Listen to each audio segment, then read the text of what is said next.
एका घनदाट आणि सुंदर जंगलात चिंटू नावाचं एक छोटं माकड राहत होतं. चिंटू हुशार होतं, पण कधीकधी तो घाईघाईत चुकीचे निर्णय घ्यायचा.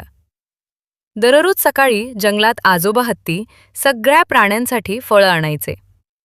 सगळे प्राणी शांतपणे रांगेत उभे राहायचे. एक दिवस चिंटू खूप भुकेला होता. तो सकाळपासून खेळत राहिला होता आणि त्याचं पोट चांगलंच कावळत होतं. तेवढ्यात त्याच्या नजरेला आजोबा हत्तींच्या टोपलीतलं मोठं ताजं पिवळं केळं पडलं.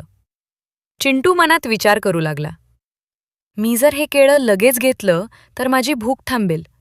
मी मागायला गेलो तर कदाचित थांबायला सांगतील. तो आजूबाजूला पाहतो. कोणीच त्याच्याकडे पाहत नव्हतं. क्षणभर त्याचं मन थांबलं. पण भूक आणि घाई जिंकली.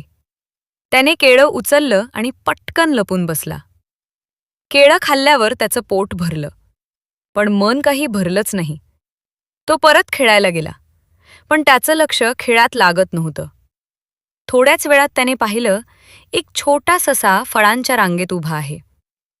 जेव्हा सशाची पाळी आली तेव्हा आजोबा हत्ती म्हणाले, अरे, एक केळं कमी आहे. ससा खाली बसला. त्याच्या डोळ्यात पाणी आलं. आज मी काही खाल्लंच नाही, असं तो हळू आवाजात म्हणाला. हे दृश्य पाहून चिंटूच्या छातीत कळ आली. त्याला जाणवलं, मी फक्त केळं चोरलं नाही, मी कुणाची भूक चोरली. त्याचे पाय थरथर कापू लागले. खेळ, झाडं, मित्र काहीच छान वाटेना. तो झाडाखाली बसून विचार करू लागला. मी भुकेला होतो, पण मी मागू शकलो असतो. माझ्या एका चुकीमुळे सशाला त्रास झाला. पहिल्यांदाच चिंटूला चोरीचं खरं वजन जाणवलं.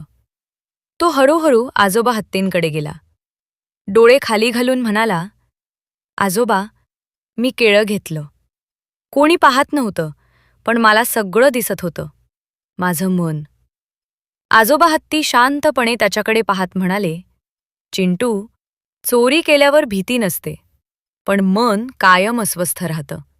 तोच खरा शिक्षा आहे. चिंटू सशाकडे गेला.